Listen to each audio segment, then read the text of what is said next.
العرب لما نقول نزل عندي اشتغلت الكلاوات يعني لا عائشة عندما استقبلت الصحابي استقبلته خارج منزلها، خارج. الله متواعدين بالخارج. لما اقول انا نزل عندي ضيف مش شرط انه ينزل عندي للغرفة. وين نزل؟ مش شرط. وين نزل؟ ممكن تستقبله في اي مكان وتعلمه، هذا مش سبب.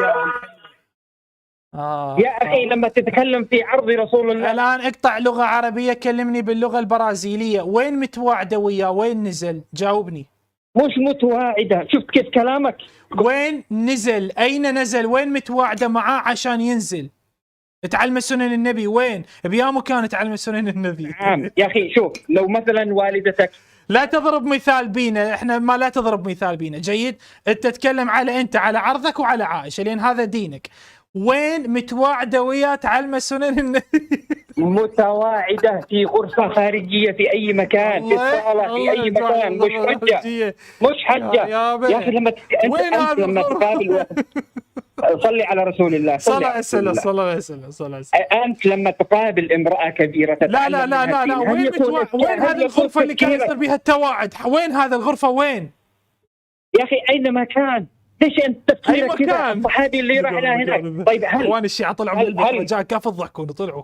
اي كمل. يا اخي هل يعني لما تتواعد مع حجة كبيرة في العمر لما تتواعد مع واحدة في غرض التعليم هل في ذلك عشرينية كانت؟ هل في ذلك شابة عشرينية كانت تركها النبي صلى الله عليه وسلم عمرها 18 سنة، فكان عمرها بال25 بعيش شبابه. طيب 25 أترك تقابلها علشان تتعلم. هو علشان تتعلم في أمور دينك.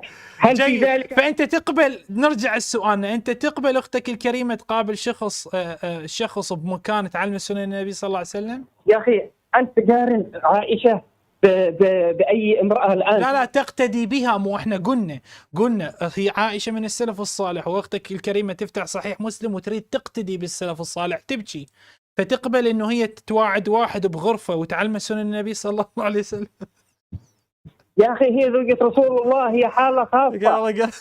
يا اخي كيف تفهم انت؟ هذه زوجات رسول الله تكون لهم حالة خاصة. الى متى تعمون الناس عن الحقيقة؟ اتقوا الله. هذه أمة قد رضي الله عنها وهي زوجة رسول الله، وتتكلمون عنها وتدخلون في عرضها ولا كأنكم وتضحكون.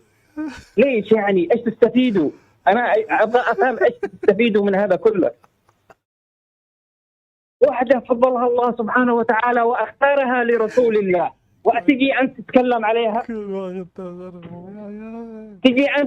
عليها؟ وقد اختارها الله من عنده. مية. شكرا لك اخواني الشيعة. رجاء كافي تضحكون. الله ضحكوا.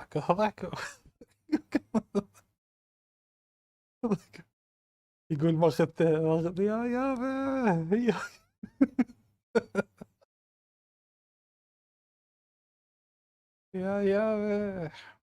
ما اخذته. يقول ما اخذته وهذا وتعلم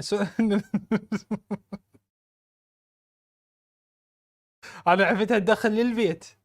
صار البيت مرات يتعب، يعني تدرون مزدحم، ففي بعض الأحيان تأخذ للخارج، يروحون يطلعون سنن النبي صلى الله عليه وسلم على الكورنيش، سنن النبي على شرم الشيخ، سنن النبي صلى الله عليه وسلم على البحر، شقة مفروشة، يعني وأي مكان يروحون.